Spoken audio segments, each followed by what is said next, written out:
I'm Jeanne Meserve, and we are marking an important anniversary. 20 years ago, 3 men embarked on a journey to the International Space Station, where they became the first full-time inhabitants. We are now marking 2 decades of habitation, cooperation, and investigation.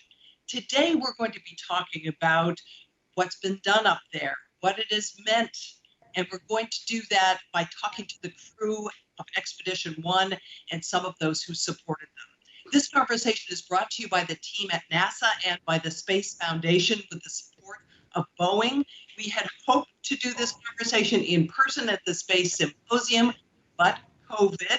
So let me introduce to you our guests today, joining us virtually. First, the members of the crew. We have the commander who is with us, Bill Shepard. He joins us from Virginia. Also with us from Russia, his crewmates, Sergei Krikalev and also Yari Gidzen. Also joining us from Texas, a man whose vision and management and oversight was crucial to the success of the mission, George Abbey. He is the former director of the Johnson Space Center, and also joining us is Ginger Kerrick of NASA, who was the Russian Training Integration Instructor for Expedition 1. Great to have you all with us here today. George Abbey, I'd love to start with you and get a sense of what you hoped for from this mission. What was your goal? What did NASA think it would get out of this? Well, I thought it was very important that we partner with our Russian colleagues. We were working on a space station and had been working on it for some period of time, and we're not too successful, so we went through a redesign, and I felt it was important to bring our Russian colleagues in and make them a part of the program. And actually, the program started with the shuttle Mir, which was the Russian space station, and that gave us an opportunity to get some experience on space stations, as we were not flying a space station, and we were able to work with the Russians and do that on the Mir program, at the same time partnering with them on an international space station. And it was turned out to be an excellent partnership, and I think our success was really in a large part due to the fact that we had that partnership. And so as we worked and flew the shuttle Mir program, we were looking ahead to the International Space Station and finally being able to get that first element up, and then of course get the crew up, which came about 1.5 years after that first element went up. So I was looking forward to that day, and with great expectations and great hope that we would finally get the program underway and get that first crew up there, which we did, and we were fortunate to have all 3 crew members with us this morning. And I wanted to ask you about these 3 crew members. Why were these 3 picked for Expedition 1? Well, I think they were picked based on their experience and their backgrounds. We wanted to make sure that first crew was an experienced crew, and it was going to be a first time in space with the space station. And we wanted someone who had been up there before and also could work in that environment, and if there were problems, could deal with them. And we selected a crew where we had high confidence with the 3 crewmen that they would be able to do that. And that turned out to be certainly the case. And we were fortunate to have all 3 of them up there as we went through that first step on Expedition 1. Ginger, you ended up working with these guys for years, getting them ready for this mission. Would you agree this was the right combination of personalities and skills? Oh, absolutely. From day one, you got to remember, this is the first time we were training a crew for the space station. So we were building it as we went along. And all 3 of the crew members were quick to identify gaps in the support plan that we had put forward, not only for training, but for operations. So they were the perfect people. It took the courage for them to step out and try to establish a new training paradigm, a new operations paradigm, and they proved to be successful once they executed their mission. Sergei, I'd like to ask you and Shep both. You were both come out of a military background where you were trained to view one another as adversaries. here you're put in a situation where you're going to interact cooperatively. Was that a difficult transition, or did that come naturally to both of you? Sure. Sergei, why don't you go ahead? Okay. At first, I came not from military background, so that's one point. And second, maybe most important, that this was not the first experience. My first space flight was international mission together with French cosmonaut, but also before that, before this mission, I was trained and flew twice on shuttle. First flight was on STS-60, and we were trained together. Charlie Bolden was the commander of this mission. And my second flight on shuttle was actually first assembly mission. So first station assembly mission, STS-88 with Bob Cabana as a commander. So it was not the first experience. And actually, even before us, many years ago, was very good example of good relations and good partnership start from Soyuz Apollo. So we were based on previous experience, and we were ready for good cooperation, and that's why I think everything went very smooth from my point of view. Now, Shep, you did have a military background. I'm right there, aren't I? Yeah, actually, Yuri and I were really the two military guys. Jumping way ahead in the answer, one of my most interesting moments with Yuri in space was looking at the Earth, and he was saying, okay, I was a MiG-21 pilot and I was stationed here, and half an orbit later I would say, okay, I was a Navy SEAL and we were here and here and here. And that was a really interesting dialogue. But I think my personal interest in being part of this crew was to try and put the space station on the footing of either the early space voyages where we did not have a lot of contact with the ground, and that seemed to me to be much more like being on a ship or a submarine than flying an airplane. So NASA had a shuttle program which was basically airplane flying, and I thought we were doing something different with space station. That's why I really wanted to be in the first crew. I went to Russia. I had certain views on how the partners should interact, and fortunately Yuri and Sergei helped me maybe change my views quite a bit on what I thought was the right way to do things. And so I was really fortunate to have both those guys on the crew because they taught me a lot. Yuri, from your perspective, what was the biggest challenge here? Was it one of language? Was it one of culture? Was it the technological integration? С вашей точки зрения, Юрий, что было наиболее сложным? Я единственное, сам отвечу. У нас было, конечно, много в плане подготовки этому полету у нас. Оля, будешь переводить или как? Yes, we had some difficulties as we just started training for the mission. И это даже были трудности не вот между нашим вот какими-то отношениями деловыми, дружескими, а именно то, что во время нашей подготовки одновременно создавалось таких с нас, у нас 13. We are breaking up a little bit here. Юрий, скажите, пожалуйста, еще раз, потому что последние ваши фразы не было слышно. Ну, у нас не было во время нашей подготовки нормальных учебных условий. У нас 13 уровня.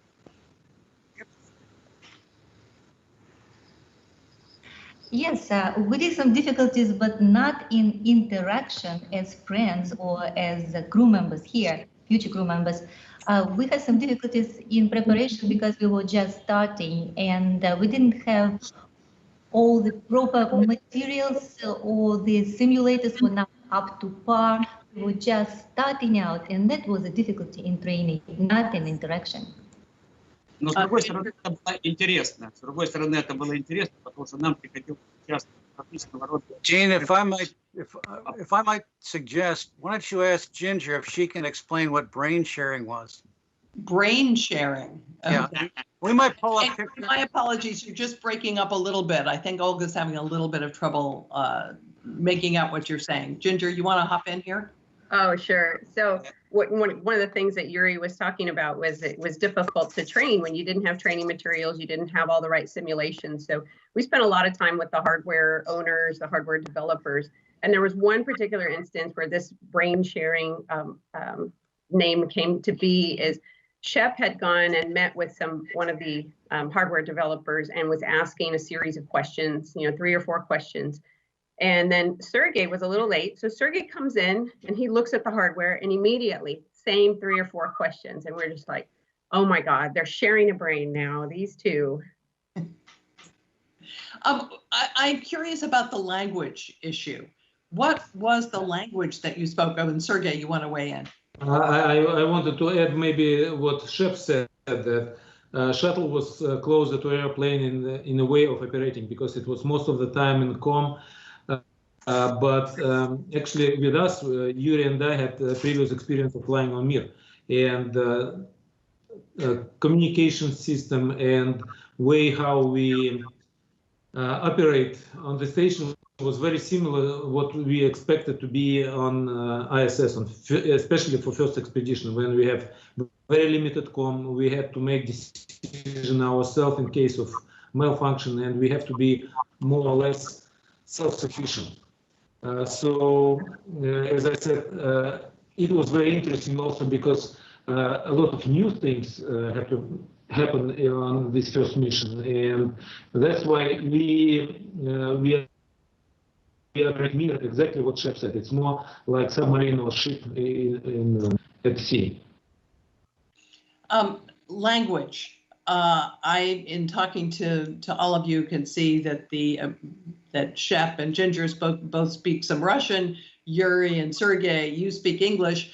What was the language on the International Space Station? What did you speak? And I would presume that in that kind of a situation, you really have to be thinking in the right language, that you can't be going through the translation process. Yeah, I think we went back and forth quite a bit. Yuri, go ahead. Maybe for me, at the beginning, I had some challenges with English language. Just only for me. I think Sergei don't have any challenges with this one, but have our English classes with teachers in Russia, in Houston, had explanation about some systems. And after several months, I mean, in a year, that was not very important for me speak in English or just listen to classes. That was nice. And I think the same was for Shep. Yeah, I thought initially that because the United States had an agreement with the other partners where we said English was going to be the standard language, that would be the way to go. But I got to Russia and was working with many of the engineers, technicians, and managers. Some of these people helped to put Sputnik in space and launched Yuri Gagarin, and these people were still there. And so I said, well, we're not going to completely invert the Russian space system because we like English. But even beyond that, it's not enough to know what the Russians did. The key element of making the space station work was to understand why the Russians approached problems a certain way.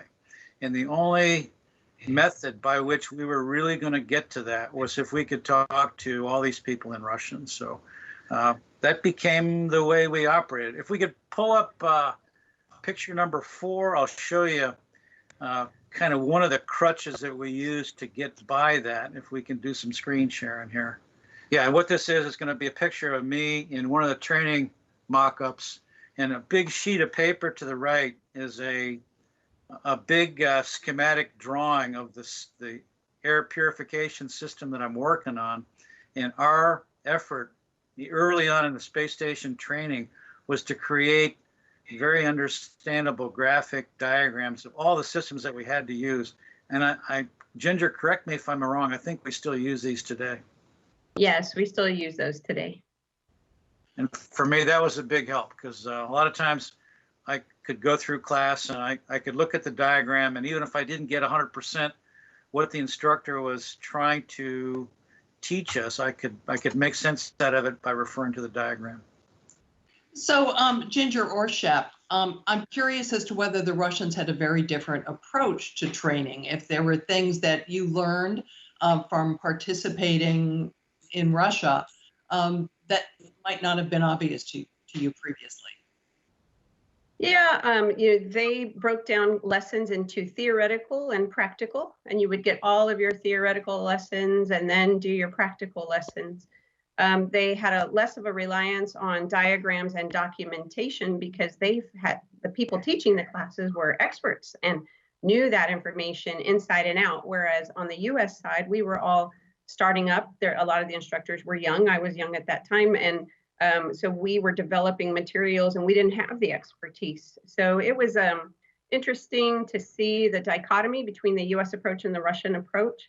But we learned a lot from each other. And I think each of us adapted our approaches so that we were both better off in the end. Sergei, to hear your perspective from the Russian side, did the Americans have something to teach you? Actually, Ginger is 100% correct. We were learning from each other. And returning back to your previous question, what was the language?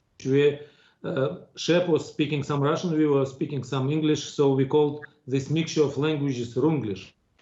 And that's what we use during the mission. We actually had this name when I was training for shuttle flight. And actually for us, it was very interesting exchange of experience because we were, Ginger is right, we were based more on theoretical knowledge of the system, and preparation for long duration flight was such that we were not able to repeat every step for several times getting ready for the flight, because flight itself is long and you cannot do kind of usual rehearsal. But in shuttle it's possible to do, and training for short duration flight is little different. But what we learned that we can use more computer generated lessons or mock-up simulators. Before that, computer was not as available, and we had to have all this diagram in our head. We had to understand how system worked, and it actually had some advantages, because if you are working in stressful environment in a limited amount of time, sometimes it's better to have everything in your head, although it's more difficult to build up this knowledge. But as we said, we were learning from each other. We tried to share our experience of Mir missions, and we were learning from all this computer supported training from US side. And I think at the end, now we have some kind of mixed system of training crew for now. Actually, maybe one more difficulties we had in the beginning. No one exactly knew what kind of knowledge we will need in flight. So for this purpose, in case of this uncertainty, we had to have more information that we really needed, because no one knew how much information exactly we need. And I see now that training for subsequent missions, and especially now, allow people to learn only what they really need for the flight. In our case, we learn with some margin, and it was really interesting. Yuri, did you want to weigh in on what you might have learned from the American side? I agree with Sergei. И хочу еще раз повторить, что нам повезло. Мы не только учились, участвовали в обсуждении каких-то вопросов, связанных с станцией, с системами станций, как с американской, так и с российской стороны. Слушай, Юра, у тебя там динамиков нет рядом, потому что такое впечатление, тебя запирает сигнал. Посмотри, если динамики рядом есть, куда-нибудь в сторону их отверни от микрофона. Well, it was actually interesting to work together because we were learning from each other, and different approaches helped us to understand the station's best. George, was this exactly the kind of synergy you wanted to see come out of this international mission? Yes, it was. It really turned out just to be what I had hoped it to be. And we had worked with our Russian colleagues before on Apollo Soyuz, the first joint docking mission. And so I had confidence that we would be able to work with them, and it would really turn out to be a good partnership for us, and that we could learn from them, and hopefully they could learn from us. And between our two nations, we would come up with a great space station. And I think this crew made it all happen. Hey, Jeanne, one important point that Sergei touched on that I want to double down on. In Houston, we had extensive simulators for the shuttle, and the crew spent hundreds of hours in these machines. And quite often we would be sitting waiting for the computers come up because the sim had crashed. And it happened like twice a day. And it took about 30 or 40 minutes to reboot the computers and get everything running again. When I got to Star City and I asked the instructors there about their Soyuz simulator and how often they had to reboot it because it had crashed, the answer was, well, we do this maybe once a year. And so when I finished the space station and I came back to Johnson, I was trying to get the point across to senior management that the way the Russians design some things is really good, and we need to learn from this. Unfortunately, you know, space technology being what it is, we have a fascination, particularly in the States, with the most complex things we can build. I'm not sure that's the right answer. George Abbey, I have to give you a chance to respond to that. Oh, I think I would go along with what Shep says. I think the Russian design approach is a very good one, and they come up with very reliable equipment and very reliable systems. And I think we learn from them, and hopefully we can adapt some of those lessons and incorporate them into our spacecraft. But yes, I agree with Shep. Ginger, I'd love to talk to you a little bit about your feelings after working with these guys for years. They're about to take off. Tell me that story of what that was like and what you felt seeing them launch. Yeah, you know, I spent 4 years of my life wherever this crew was, that's where I was. If we were in Baikonur, Kazakhstan, looking at the service module before it launched, I was right there with them. If we were in Florida, if we were in Huntsville, Alabama, or Houston, or Star City, Russia. So we formed quite the bond. And so on launch day, I got to go to their launch, and it was a foggy day. And I remember watching them walk up the stairs of the launch vehicle. And as soon as that hatch shut, I started hyperventilating. And I know the spacecraft, I knew that they were going to be safe, but something inside me said, my family is going on a rocket, and I could not handle it.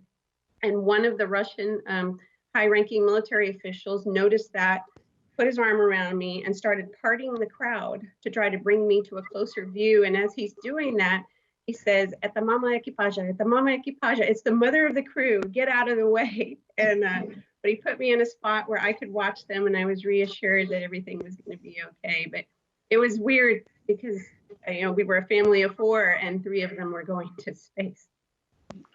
And so the 3 of you arrive at the space station. Love to get your first impressions. Sergei, what did you feel? What did you see? What did you smell as you arrived there? Actually, the service module of International Space Station is very similar to a core module of Mir Station mechanically. So the only difference I felt that we came to the station and it was very new, very clean, and not completely empty, but much emptier that space happened to be after several months of crew living there. So I remember we were discussing with designers on the ground that maybe the table we had in the middle of this big compartment can be not assembled as a full part, maybe only part of it can exist. But when we came, there was no table. We switch on lights, and the first thing we need to do is prepare our TV downlink to have a teleconference from the station. And we start to search for connectors. And it was typical operation, but it was very memorable. Switching on light for the first time when we came to almost dark station, switching on light, and it became very light. Hot water. And trying to make hot water, because for 2 days we were flying on Soyuz. We had only snacks and cold food. So we knew how the system is built and start to activate hot water to have hot drink on the station. Right, Yuri is right. Yuri, the job of your crew primarily was to set up house on the space station. Can you talk to us a little bit about that, what you had to do when you got there, besides getting hot water for something to drink? Вначале я хотел бы сказать, что когда мы пристыковались, мы не сразу открыли люк на станции с Сергеем. Когда проверили герметичность, начали открывать люк, а он не открывается. Его присосало. Мы минут, наверное, 5, там упирались ногами. Думаем, как же так, прилетели, а на станцию попасть не можем. Well, first I want to say that when we just got there, we were not able to open the hatch right away. We had struggle with Sergei, with our legs, with our arms for maybe 5 minutes. And we were thinking, how come? We just arrived to the station, but we are not able to get in. А когда мы попали уже на станцию, вот как Сергей сказал, включили свет, подогрели воду, туалет расконсервировали. И я помню, как шеф сказал, ну все, свет есть, вода есть, туалет есть, жить можно. And we finally opened the hatch and we got in. As Sergei said, we turned on the light. We got some hot water. We activated the toilet. And I remember chef said, now we can live. We have light, we have hot water, and we have a toilet. Это был наш родной дом. Hey, Jeanne, jumping in again, I think history may forget our first cargo ship came up about 10 days after we arrived. And Yuri did a great job of docking it because it was supposed to find us automatically. But it came up and it was acting very strangely. And Yuri flew it in by hand. Maybe he can tell a little bit, Yuri and Sergei can tell a little bit about how that went. It was a pretty big deal. Yeah, it was unusual docking because, as Shep said, this cargo vehicle is supposed to approach and then dock in automatic mode. But when it came for about 100 meters range, then it started to wobble and searching for docking, and this oscillation became so big that it started to be dangerous. And fortunately, we had opportunity to manual control it. So we had to switch to manual control, and Yuri was controlling it by hand controllers installed in the station. But next issue was that lens on the camera that was used for aligning the vehicle was fogged, and we didn't know what is this fog. Is it kind of glue and something else stick to the window of this camera or something else? So we call this remote control of the vehicle mode is teleoperation mode. But the problem was that because Yuri cannot see station and target well, I was jumping to window, and we have what we said teleoperation mode, because I was looking out in the window, give some guidance to Yuri, and Yuri was trying to control it, try to use some image on the monitor and some information he got from me because I was looking directly to approaching vehicle. So finally, we were able to keep this vehicle very close to the station, and on sunlight, this fog on the lens came out, and we were able finally to dock. But it was very unusual way of docking vehicle. But fortunately, we had very many layers of redundancy, and one of these layers worked out well, and we were able to do docking safely. And maybe Shep can add something, because he was monitoring and recording this, looking at us jumping to the control panel, to window and back. Yeah, I think it's one of the issues of, if you will, the culture. Russian designs put in many ways to get things done. There's lots of redundancy, and in some programs, the U.S. does not have as much. And I think that's one of the things in the future we need to pay a lot of attention to.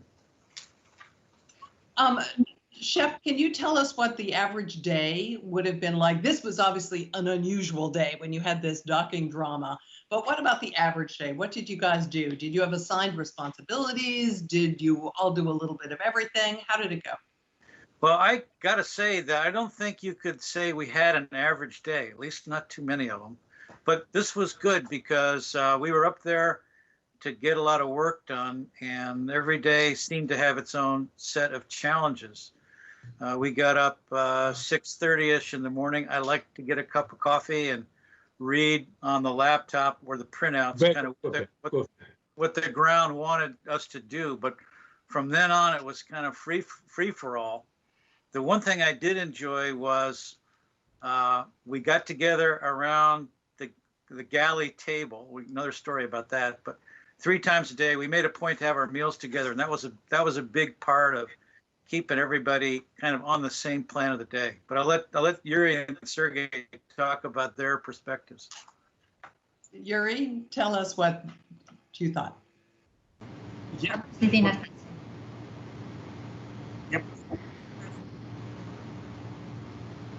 Ooh, really having trouble hearing you. Сигнал заткнулся. Вот сейчас слышно? Сейчас слышно. Отлично. Я вот хочу сказать, вот у меня вот собственное ощущение после 20 лет, что вот мы первые несколько недель только и делали, что постоянно работали. Well, my impression after looking back, 20 years back, seems like the first couple of weeks we were just working and working and working. Особенно первую неделю. Мы, по-моему, побрились на станции дня через 3, 4 или 5 даже, по-моему, первый раз. Больше, Юр. Мы не сразу еще и бритвы нашли. Especially the first week. I think the first shaving we did, we shaved probably like 3 days after we arrived, or maybe even later, because we were not able to find the equipment to raise it. Но все равно это было очень интересно. But it was extremely interesting, very interesting. George, I'm curious if there ever was tension between what the United States wanted the crew to be doing and what the Russians wanted the crew to be doing.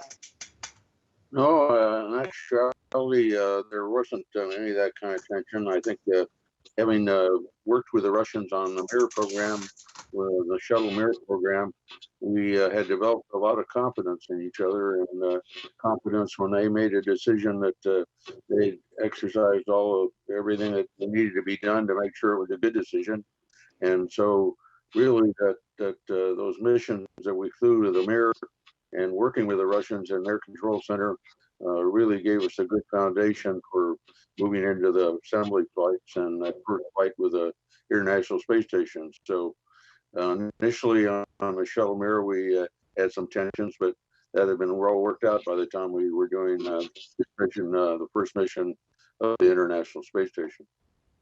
Hey, Jeanne, I got to jump in on that because early on, the 2 control centers, flying the ISS was kind of new for both of them. And for the first maybe 2 or 3 weeks of things, occasionally we would get conflicting marching orders, things that Houston had said, and then the control center in Moscow changed later. And it would go back and forth almost orbit by orbit sometimes. And I got really frustrated one day, and I got on the radio, and both control centers can hear you when you can talk to a ground station, and said, look, we're the International Space Station. You guys have to coordinate one plan and give it to us, and that's the one we'll do. We're not doing one plan for Moscow and one plan for Houston. They just needed that little reminder, and I was happy to give it to them. And I got to say, that was my happiest day in space.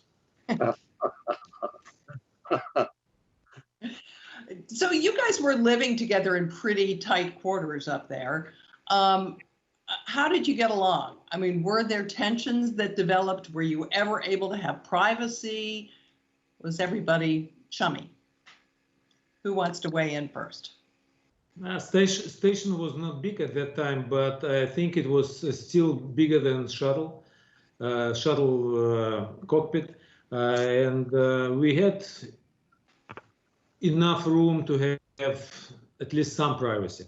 But really, we don't need much privacy because we were working together. And I would like to return back maybe to previous question when Shep said that we didn't have normal day because every day was special. And I also remember another interesting thing when we were still on the ground preparing for the flight, and we were shown tools we are going to have on board the station. One of the big tool was, I don't know how it's called in English, but like a big chunk of metal, like you open the door or safe. But Shep was laughing, saying, "Why do we need this big heavy instrument in there?" We said, "Well, Shep, let's take it just in case." And I think maybe not in first, but on the second week when we were installing one of the equipment that's supposed to take like 15 minutes to install. And when we had the training for this installation on the ground, it was very simple. We would just put it in, make several connections, and put 4 bolts to hold this piece of equipment. On the station, maybe station was deformed a little bit from ground position and flight position, but really we need to use all heavy tools to make this piece of equipment fit in a proper place. And it was almost like, I don't know, special adventure. So every day was very adventurous. Ginger, we talked a little bit about how you felt seeing these guys go off, that you were the mother of the crew. Are you still close with these guys? Oh, very much so. Every time I'm in town, well, in Russia, I always try to find Yuri and Sergei. I think I saw Yuri a couple of Novembers ago when I was in Star City.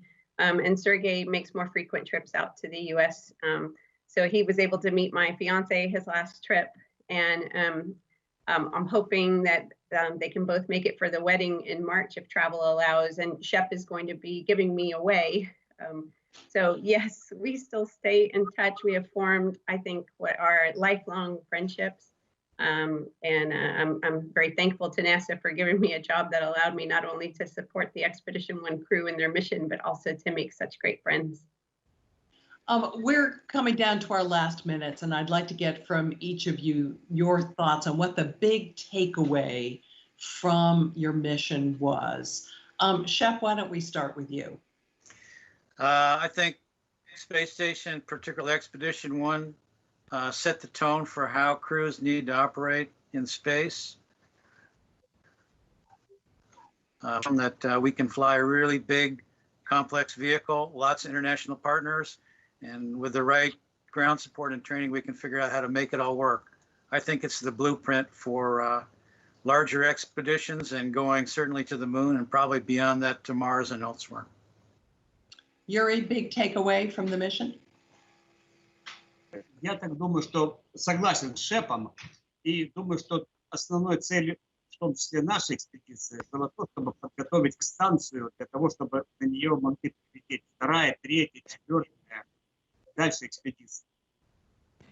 Yes, I just will join Shep here and want to add that the main objective for our mission was to prepare the station for the next crews, for crew number 2, crew number 3, and so forth.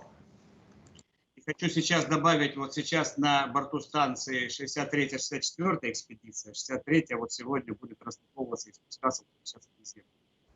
And I just wanted to add that right now on the station, we have already crew number 63. This is mission number 63, and 64 there as well. And 63 is going to land today. 64 missions. Sergei, your thoughts on reflecting on your mission?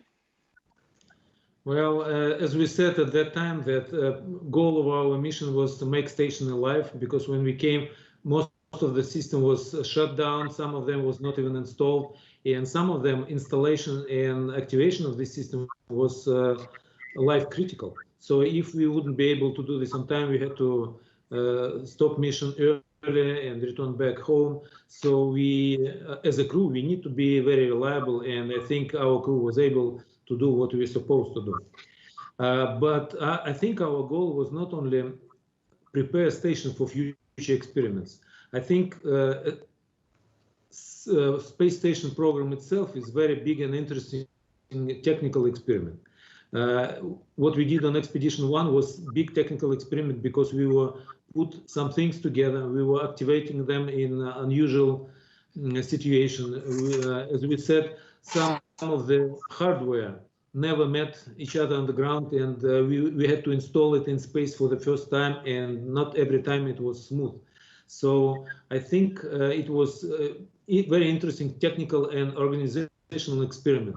And the result of this experiment we are using up to now, and as Yuri said, 63 and 60, Expedition 63 and 64 is flying now. So result of our first technical and organizational experiment was successful.